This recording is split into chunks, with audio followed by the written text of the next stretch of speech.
और 1813 में अगर एक प्रस्ताव पारित ना करते, रिजोल्यूशन ना लाते वो, तो इस देश में हम लोग पढ़ लिख नहीं पाते। पहली बार 1813 के अंदर अंग्रेजों ने इस देश में एक रिजोल्यूशन लाया, एक प्रस्ताव लाया कि जो भी शूद्रों के बच्चे पढ़ना लिखना चाहते वो हमारी स्कूल में आके पढ़ सकते हैं। तो पहली बार हमारी समाज के महात्मा ज्योतिबा फुले, जो कांची कुशवा माली समाज के हैं, उन्होंने स्कॉटिश स्कूल में पढ़ना शुरू किया। उसके बाद बाबा साहब अम्बेडकर ने पढ़ा, फिर बहुत सारे लोग, बहुत लंबी। आज पढ़ाई की स्थिति क्या है? आज पिछड़ी जाति के लोग उसी पढ़ाई के बल पर, जबकि अनुसूचित जाति जनजाति को 1932 में आरक्षण मिल गया और उनको पढ़ने लिखने का अधिकार भी 1932 में आरक्षण, नौकरी का अधिकार भी 1935 में मिल गया। इस देश में सेकेंड इंडिया एक्ट बना था 1935 में, जिसमें हमें नौकरी के अधिकार मिले। 1919 में फर्स्ट इंडिया एक्ट बना था, जिसमें हमारी स्थिति पर चर्चा हुई। उसी के कारण 1928 में साइमन कमीशन आया था, उसको पिछड़ी जाति के लोगों ने भगा दिया यहाँ से। पिछड़ी जाति के लोगों ने कहा साइमन गो बैक, वापस चले जाओ। जबकि वो साइमन किसके लिए आया था? पिछड़ी जाति के लिए आया था, वो उनके हितों के लिए आया था। आज राजस्थान के जाट कह रहे हमें एसटी में शामिल कर दो, आज राजस्थान का गुर्जर कह रहा है हमें एसटी में शामिल कर दो, पिछड़ी जाति में शामिल कर दो। लेकिन जब साइमन कमीशन आया था तो यही पिछड़ी जाति के लोग कह रहे साइमन गो बैक। लेकिन जो आज अनुसूचित जाति जनजाति के लोग हैं, कितना बड़ा नुकसान हुआ पिछड़ी जाति का, ये पिछड़ी जाति के साथी आज सुने। जब साइमन कमीशन आया तो जो आज अनुसूचित जाति जनजाति के लोग हैं, इन्होंने उसका स्वागत किया, उसको खटिया दी, भले टूटी खटिया थी उनके पास, उनको चबूतरे बिठाया, उनको बताया कि हम बहुत परेशान हैं, हमारी माँ बहनों को गाजर मूली समझा जाता, उनकी इज्जत लुटती है, हमारे बुजुर्ग पगड़ी नहीं पहन सकते, हमारे बुजुर्ग जूते नहीं पहन सकते, हमारे बुजुर्ग चल नहीं सकते, हम कुएं का पानी नहीं पी सकते, हम बढ़िया खाना नहीं खा सकते, हम कोई जेवर नहीं रख सकते, हम जेवर पहन नहीं सकते। ये सारी बातें साइमन कमीशन में 1928 में, क्योंकि बाबा साहब अम्बेडकर ने 1918 में जब साउथ बरो कमेटी आई थी तो उनके सामने सारी स्थिति की चर्चा कर दी थी और एक मेमोरेंडम पेश किया था, ज्ञापन दिया था बाबा साहब अम्बेडकर ने, हमारे ऊपर दिया था, हमारी स्थिति के ऊपर दिया था, और वो पूरी पिछड़ी जाति के लिए भी थी। लेकिन 1928 में जब साइमन कमीशन आया तो पिछड़ी जाति के लोगों ने वेलकम नहीं किया उसका, अनुसूचित जाति जनजाति के लोगों ने वेलकम किया। अनुसूचित जाति जनजाति कोई जाति नहीं है, समझ लीजिए। शेड्यूल कास्ट अंग्रेजी का शब्द है, शेड्यूल माने सूची, कास्ट माने जाति। ऐसे लोगों की जातियों की सूची जिन्होंने अंग्रेजों के सामने कहा कि हम पर बहुत अन्याय अत्याचार होता है, हम बहुत कमजोर गरीब लोग हैं, वीकर सेक्शन के लोग हैं, और ऐसी जनजातियों की सूची, शेड्यूल ट्राइब, अंग्रेजी में आप उठा के देख लीजिए, डिक्शनरी उठाएंगे, शेड्यूल माने सूची होती, लिस्ट होती है। तो ऐसी जातियों की सूची बन गई। उसके वजह से 1932 में उन्हें आरक्षण मिला और उसके बाद नौकरी का अधिकार मिल गया 1935 में सेकेंड इंडिया एक्ट। 3 एक्ट बने हमारे देश में हमारे हित में। 1919 में पहला एक्ट, 1935 में दूसरा एक्ट, 1950 में तीसरा एक्ट, जो भारतीय संविधान है, जिसके कारण हम आगे बढ़े हैं। आज इस देश में पिछड़ी जाति के लोगों ने डॉक्टर बाबा साहब अम्बेडकर की बात नहीं मानी, डॉक्टर बाबा साहब अम्बेडकर को अपना नेता नहीं माना। लेकिन डॉक्टर बाबा साहब अम्बेडकर महान थे, संत थे, वो जानते थे कि पिछड़ी जाति, अनुसूचित जाति, जनजाति एक वर्ण के लोग हैं, एक वंश के लोग हैं। आज नहीं तो कल इनमें भाईचारा बनेगा। जब संविधान लिखने का मौका बाबा साहब अम्बेडकर को मिला तो उनकी कलम उठी तो सबसे पहले 340 अनुच्छेद लिखा जो पिछड़ी जाति के लिए था। उसके बाद 341 अनुच्छेद लिखा जो हमारे लिए था, अनुसूचित जाति के लिए। फिर 342 अनुच्छेद लिखा जो अनुसूचित जनजाति के लिए। बाबा साहब अम्बेडकर ने ये व्यवस्था कर दी। उसकी वजह से आज मंडल कमीशन बना देश के अंदर, और मंडल कमीशन के बाद आज आरक्षण की व्यवस्था हुई। आप जानते हैं इस देश में सरकारी नौकरियां 2 करोड़ हैं। 2 करोड़ सरकारी नौकरी में जो चमार जूता बनाता था जूता खाता था, जो धोबी कपड़ा धोता था और जूता खाता था, जो बाल्मीकि लेट्रिन साफ करता था और जूता खाता था, उनके आज इस देश में 40 लाख कर्मचारी हैं। कितने लाख कर्मचारी हैं? 40 लाख कर्मचारी है 2 करोड़ में, जबकि अभी कोटा पूरा नहीं हुआ हमारा। आज 2011 की जनगणना ने हमारी संख्या बता दी 25.2%। पहले 22.5% बताई गई, लेकिन 2011 की जनगणना अभी 2021 में फिर आएगी। हमारी जनसंख्या 25.2% हो गई, तो हमें 50 लाख नौकरियां मिलनी थी, 10 लाख नौकरियों पे डाका डाला गया। अगर ये बात बताना जुर्म है तो समझ लो हमें जुर्म से हम तैयार हैं उसके लिए। इतना बड़ा डाका डाला गया कि आरक्षण की व्यवस्था हुई, 10 लाख नौकरियां आज भी हमारी खाली। और पिछड़ी जाति के साथियों से बताना चाहता हूं, 1990 में आरक्षण आपको मिला, बाबा साहब का साथ नहीं दिया तो आपको कितने साल बाद आरक्षण मिला? 60 साल बाद लगा।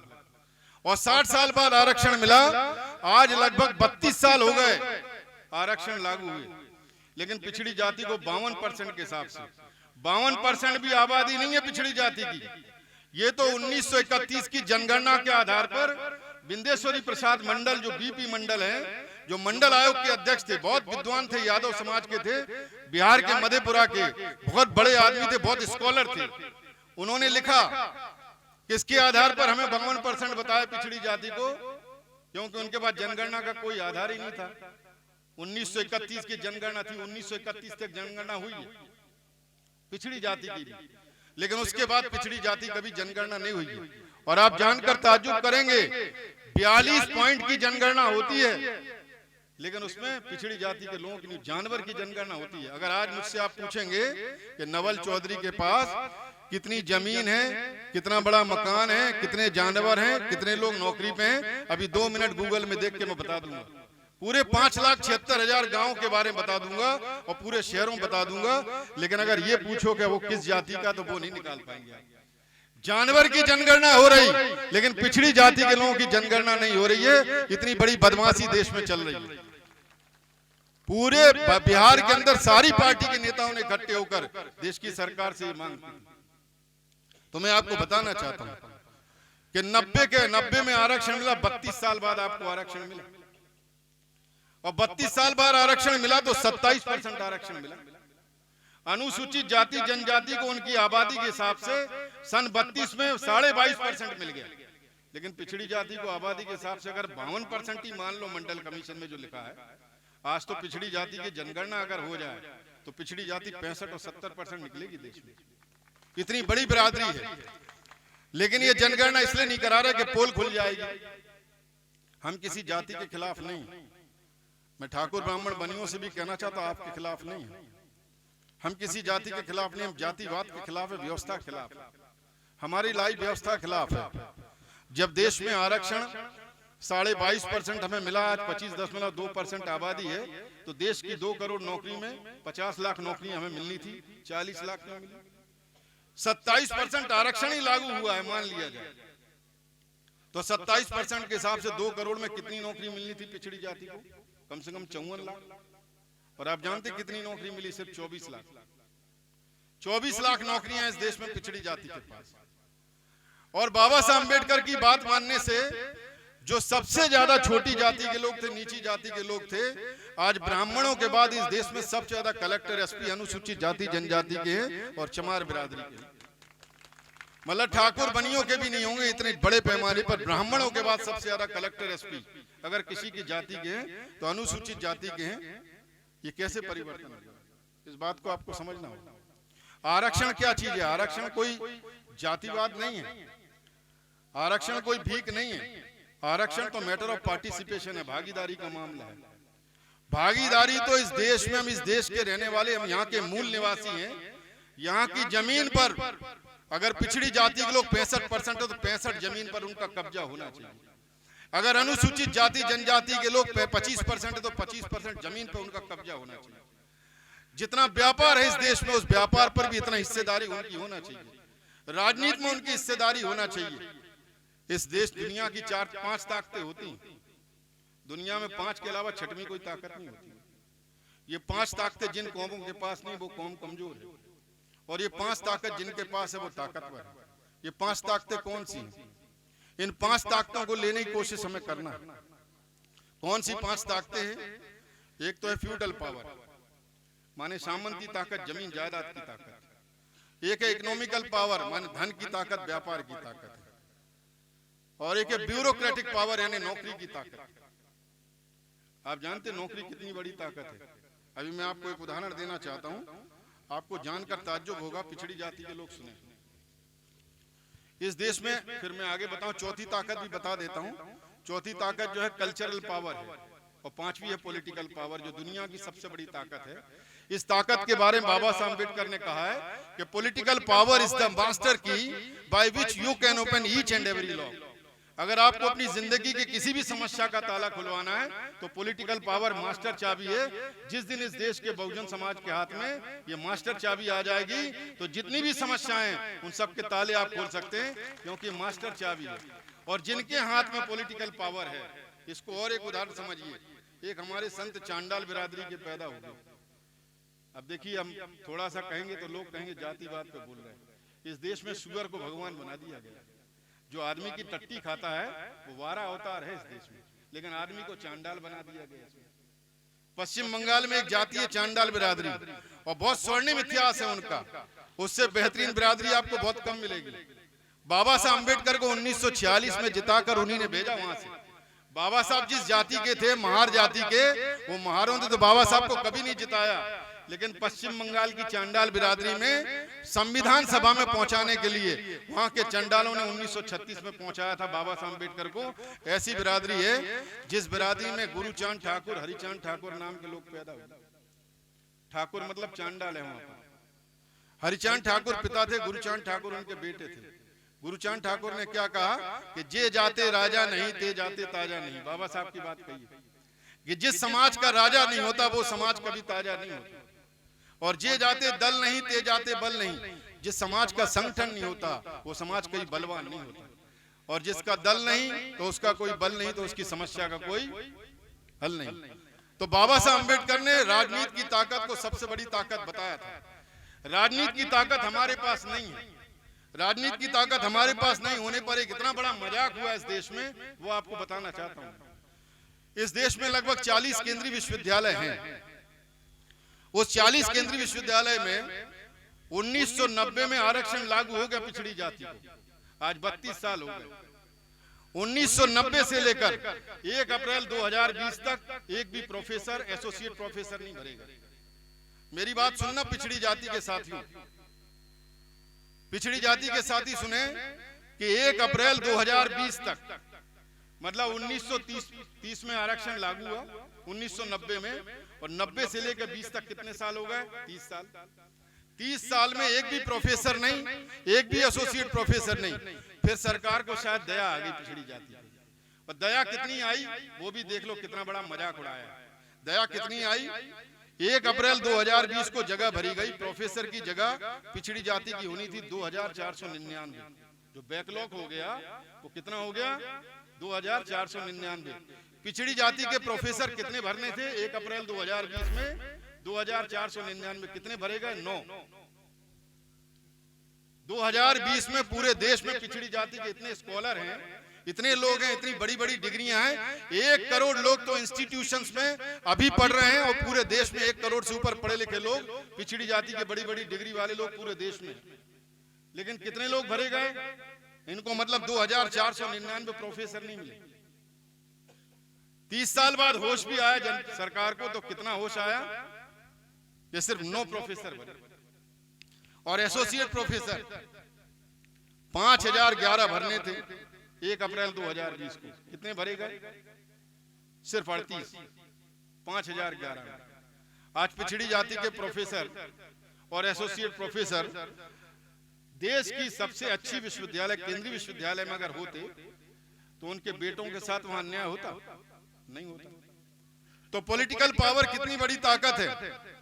आज सरकार ने 9 लोगों को सीधे लेटरल भर्ती करा दी आईएएस की, और ज्वाइंट सेक्रेटरी बना दिया। सीधे लेटरल भर्ती, उसके बाद 31 लोगों को और किया, और सिर्फ एक जाति के लोगों को किया। अब आप अगर पढ़ लिख जाएंगे और आईएएस आईपीएस भी करना चाहेंगे तो आईएएस आईपीएस भी नहीं बन पाएंगे। आपका ये इंतजाम चल रहा है। तो बड़ी बड़ी नौकरियों में, बड़ी बड़ी जगह आपसे joint secretary, secretary, additional secretary बनेंगे या मुख्य सचिव बनेंगे, चीफ सेक्रेटरी बनेंगे, तो आप बन भी नहीं पाएंगे। और आप देखिए कितनी बड़ी बदमाशी चल रही कि एक आईएएस जो है वो तैयारी करके आईएएस बनता है, लोक सेवा आयोग की परीक्षा होती है, और वो आईएएस बनने के बाद उसको पहले 1 साल जो है प्रोबेशन पे रखा जाता है, फिर डीएम बनाते कहीं का। लेकिन ये देखिए डायरेक्ट भर्ती हुई और डायरेक्ट उनको ज्वाइंट सेक्रेटरी बना दिया गया, और वो आईएएस नहीं थे, अलग अलग विभागों में काम कर रहे थे। अब तो विदेश से ही बुला सकते, ये भी कानून आ गया। मतलब यहाँ देश में बेरोजगार लोग घूम रहे हैं। और उसके बाद एक और उदाहरण देना चाहता हूं।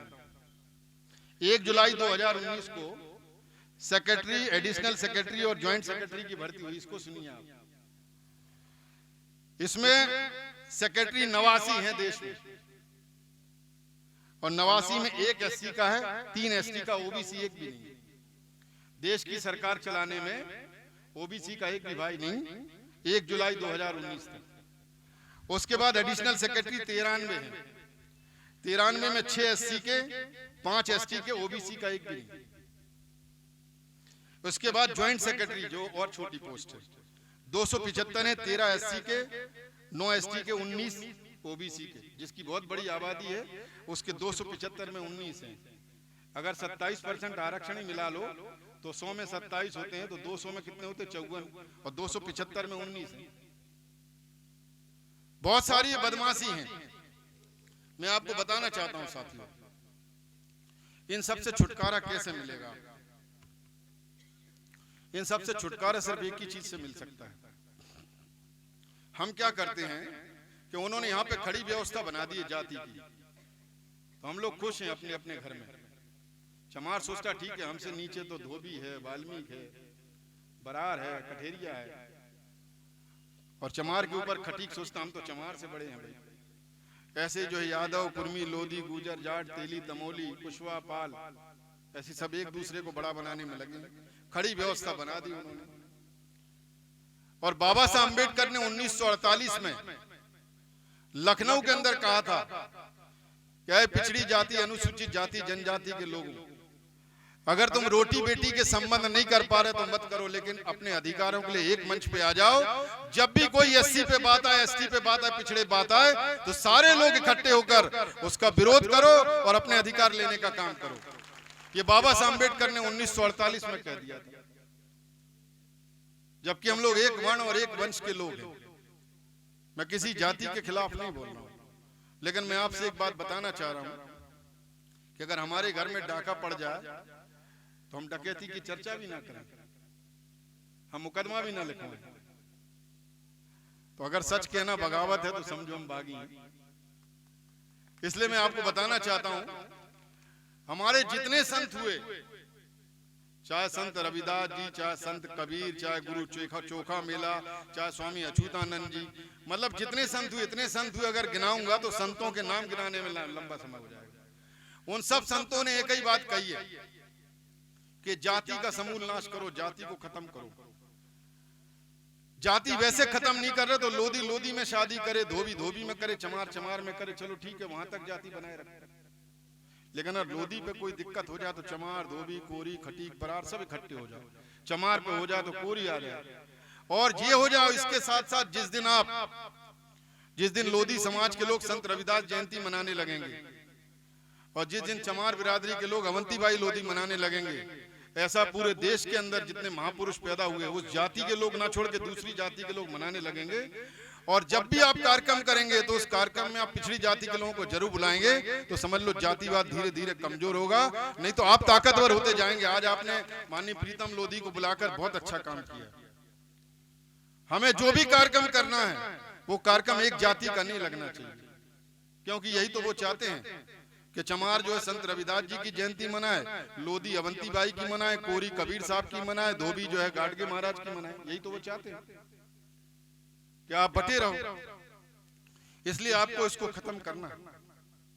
और ये बात मैं नहीं कह रहा हूं, वैसे तो इस देश के जो यथास्थितिवादी लोग हैं उनको ये परिवर्तन शुरू करना चाहिए, तो ये देश ताकतवर भी हो जाएगा। नहीं तो आज देश बहुत कमजोर है। अमेरिका कितना कमजोर देश था, आज बहुत ताकतवर देश होगा, क्योंकि वहां के गोरों ने वहां लड़ाई लड़ी और वहां कालों को अधिकार दिया, वहां के जो नीग्रो थे उनको अधिकार दिया। आज वहां नीग्रो बहुत बड़े पैमाने पर ताकतवर हुए। तो जब तक ऐसा ना हो तो कम से कम हम लोग जो शिकार लोग हैं, हम लोग जो परेशान लोग हैं भाई, वो अलग अलग तरह से अत्याचार करते हैं। अनुसूचित जाति जनजाति को सीधे धमका देंगे, पिछड़ों को थोड़ी धमकाएंगे। पिछड़ों में लोधी भी है, यादव भी है, कुर्मी भी है, जाट भी है, गुजर भी है। अगर उनको धमकाएंगे तो उन्हें मालूम ही पड़ जाएगा। तो उनको कैसे नुकसान करते हैं, उनको दूसरी तरह से नुकसान करते हैं। इसलिए हमें सबको एक बात करना है कि सब लोगों के इकट्ठे होना है। संत रविदास जी, उनके कुछ चीजें मैं बता देता हूँ। वैसे तो बहुत सारी बातें, लेकिन संत रविदास जी किस तरह के संत थे। उन्होंने कहा, देखो 700 वर्ष पहले कह रहे वो, जब पढ़ने लिखने का अधिकार नहीं था, कि जात जात में जात है, ज्यों केलन में पात। ये संत रविदास जी की वाणी है। और रैदास मनुख ना जुड़ सके। रैदास मानुष, मनुख माने मानुष, आदमी नहीं जुड़ सकता, मानवता नहीं आ सकती। जो लो जात न जात, जब तक जात नहीं जाएगी जब तक मानवता नहीं आ सकती। इसके बाद रविदास जी कहते, जात पात के फेर में उलझी रहे हो सब लोग उलझ गए जात पात के फेर में। जात पात को सबसे बड़ी मान लिया लोगों ने, और मानुषता को खाते रैदास जात का रोग। मनुष्यता को खा रहा है जात का रोग। यहाँ मानवता पैदा नहीं होने दे रहा, इंसानियत पैदा नहीं होने दे रहा। भाई 1930 में बाबा साहब अम्बेडकर ने कालाराम मंदिर प्रवेश आंदोलन चलाया, और 1927 में 14 तालाब पानी का आंदोलन चलाया। 14 तालाब था, उसमें जानवर कुत्ता जो है जाके पानी भी पी सकता था, पेशाब भी कर दे। उसमें आदमी को पानी नहीं पीने दिया। बाबा साहब के सर पे पत्थर मारेगा और लाठियां मारी। 1927 में 14 तालाब में पानी पीने के लिए, और कालाराम मंदिर प्रवेश के आंदोलन में बाबा साहब पे लाठियां बजी। क्या फर्क आया बताओ 70 साल में? अगर बाबा साहब अम्बेडकर को वहां पानी पीने नहीं दिया गया, मंदिर में प्रवेश करने नहीं दिया गया, तो राजस्थान में एक बेटे ने स्कूल में पानी पी लिया तो उसकी मास्टर ने हत्या कर दी। क्या फर्क आया बताओ? कोई फर्क आया है? जातिवाद में कोई फर्क आया है? जब तक दलित और अनुसूचित जाति जनजाति पिछड़ी जाति के लोग इसके खिलाफ लड़ाई नहीं लड़ेंगे, इसके साथ एक नहीं होंगे, तब तक बात बनेगी नहीं। ये बात संत रविदास जी ने कब कही? और बाबा साहब ने तो मालूम है, अनुच्छेद 13(1) और 13(3) संविधान में लिखा है कि संविधान लागू होने से पहले जितने भी इस देश में अन्य अत्याचार, छुआछूत, भेदभाव और जो भी गैर बराबरी थी, जिस तरह की गैर बराबरी थी, वो सब महत्वहीन और खत्म की जाती है। 13(1) और 13(3) में अनुच्छेद में बाबा साहब ने संविधान में खत्म कर दिया। अनुच्छेद 17 तो पूरा अछूतवाद की घोषणा, अपराध घोषित कर दिया अछूतपन को। अगर कोई अछूतपन की बात करेगा तो उस पर मुकदमा लिख सकता है, अपराध है। बाबा साहब अम्बेडकर ने लिखा। साथियों, तो आप समझ लीजिए, बाबा साहब अम्बेडकर की एक बात और समझिएगा, हमें बाबा साहब को कैसे समझना है। बाबा साहब अम्बेडकर ने 1930 में कालाराम मंदिर प्रवेश जो आंदोलन किया, वो इसलिए नहीं किया था कि आप मंदिर में जा नहीं सकते थे, इसलिए मंदिर में जाने के लिए आपका अधिकार है, आपको मिलना चाहिए। क्योंकि बाबा साहब अंग्रेजी में एक बात कहते हैं, rights are not protected by law but they are protected by social and moral conscience. Baba Saheb कहते हैं कि संविधान के चंद कागज के टुकड़े या संविधान आपके अधिकारों की रक्षा नहीं कर सकता। संविधान बाबा साहब ने लिखा, लेकिन वो एक बात और भी कहेगा कि मैं संविधान तो बढ़िया लिख दिया मैंने, लेकिन जिनके हाथ में दे रहा उनकी नीयत ठीक नहीं है, इसलिए संविधान बेकार साबित होगा। इसलिए उन्होंने आपको कहा कि संविधान को कैसे ठीक करना है, कि rights are not protected by law. संविधान आपके अधिकारों की रक्षा नहीं कर पाएगा, but they are protected by social and moral conscience. अगर आप सोशली, सामाजिक स्तर पर, नैतिक स्तर पर अगर आप भाईचारा बना लो और जागरूक हो जाओ, तो जागरूक समाज के अधिकार कोई खा नहीं सकता। ये बाबा साहब अम्बेडकर ये लिख कर चलेगा। इसलिए मैं आपसे कहना चाहता हूं कि बाबा साहब ने 1930 का कालाराम मंदिर प्रवेश आंदोलन क्यों किया? इस चक्कर में नारा नहीं मंदिरों में जाने लगे, वो तो आपको जाने का अधिकार नहीं था। तो बाबा साहब ने बताया कि हम आदमी हैं, जब सब लोग जा सकते तो हम क्यों नहीं जा सकते मंदिर में। लेकिन इसके साथ साथ बाबा साहब एक चीज और कर रहे थे। बाबा साहब अंग्रेजों को बता रहे थे कि देखो हम हिंदू नहीं हैं, हमें इस देश में हिंदू नहीं माना जाता है, हम इस देश में अछूत हैं। हमारे छूने से भगवान भी अछूत हो जाता है, हमारे छूने से मंदिर भी अछूत हो जाता है। और ये उस समय कहा था, बहुत बड़ा परिवर्तन नहीं हुआ। कर्नाटक में एक अछूत लड़के ने मंदिर का खंभा छू लिया तो 60,000 रुपए अभी उससे जुर्माना लिया गया। कोई बहुत बड़ा अंतर नहीं आया है। बहुत खुश होना नहीं आप, बहुत लंबा संघर्ष है इस देश के अंदर। इस देश में यथास्थितिवाद कितना ताकतवर है कि आज भी कर्नाटक के अंदर एक अछूत बेटे को 60,000 रुपए जुर्माना देना पड़ा मंदिर का खंभा छूने पर। क्यों? राष्ट्रपति जी के साथ क्या हुआ? महामहिम राष्ट्रपति जी के साथ पुष्कर में क्या हुआ? वो तो एक लड़का था, ये तो महामहिम राष्ट्रपति थे। कुछ कर पाए? रामनाथ कोविंद जी महामहिम राष्ट्रपति जी कुछ कर पाए? पुष्कर में क्या हुआ? सीढ़ियों पर पूजा कराएगी। किस तरह की स्थिति आप समझ लीजिए कि एक आम आदमी छोड़ दीजिए, राजस्थान के लड़के की बात छोड़ो और कर्नाटक के लड़के की बात छोड़ दो, मैं तो महामहिम राष्ट्रपति जी जो अभी नहीं पूर्व राष्ट्रपति हैं उनके साथ क्या हुआ पुष्कर में? तो आप समझ लीजिए क्या स्थिति है देश में। इसलिए मैं आपसे कहना चाहता हूं कि बाबा साहब अम्बेडकर